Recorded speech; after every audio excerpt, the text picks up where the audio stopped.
But that was the kind of man he was. He was frank, and he was concerned about the organization. I had breakfast and lunch with him every day in the time we were there. During that time, he didn't waste his time. Oh, what's this?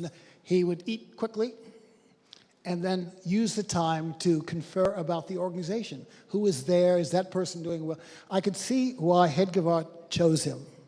He was concerned about maintaining the organization which he had, in a sense, inherited. And in the RSS, the Sarsanghchalak has actually considerable authority, but he has to manage it in a way and why he needs a good general secretary.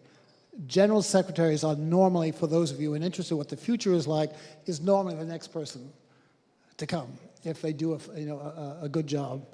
And so for those of you who are interested, look closely at Hosobole, who is the general secretary, a very competent person.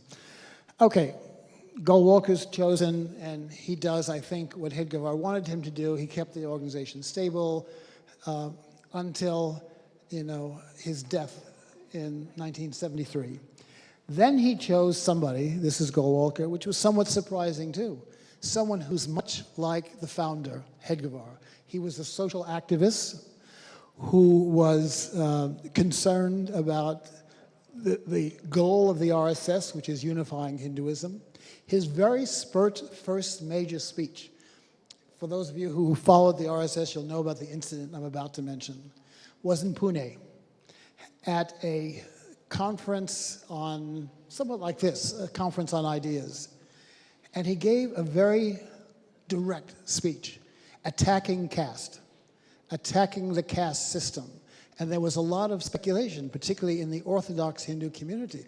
What is this person doing? What's he going to be like as the head of the RSS? Well, he turned out to be like Hedgewar.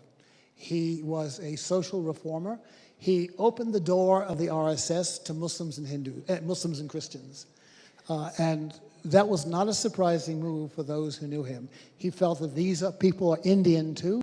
We have to include them as part of a general sense of who Indians are, and they are Indians.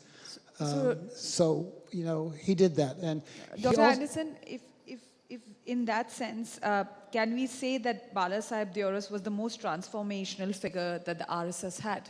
Yes. Actually, that's a great point. I mean, when he came, he really transformed the RSS. He brought it back to what it had been under Hedgewar, a group that had socially conscious, but with one or two critical differences. You had an independent India, and you had a time of troubles in India as well, economic and otherwise. So what he did is he pushed the affiliated organizations, and these are critical. The affiliated organizations of the RSS is the public face of the RSS. It's the BJP is an affiliated organization. The current prime minister is a former Pracharak who got into politics. You have India's largest student group, the Vidyarthi Parishad, is affiliated with them. Its largest labor union, the Mazdoor Sangh, is affiliated with them. And you have about 100 others. And they go into all parts of Indian society. In my view, this is the real strength of the RSS. Now, all of these organizations are also autonomous, which is also a strength of the RSS.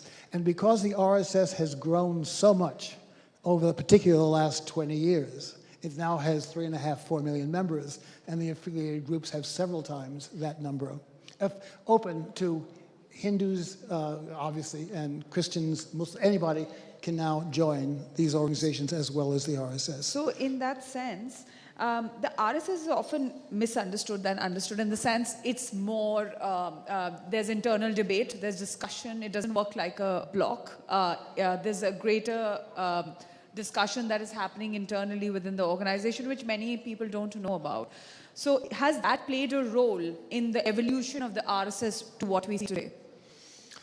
Yeah, well, there's been a lot of internal debate about how it can improve itself, how it can improve its outlook, and also how to mediate. It has, to a certain extent, the RSS is a mediation institution, because among all of these groups, they represent distinct interests.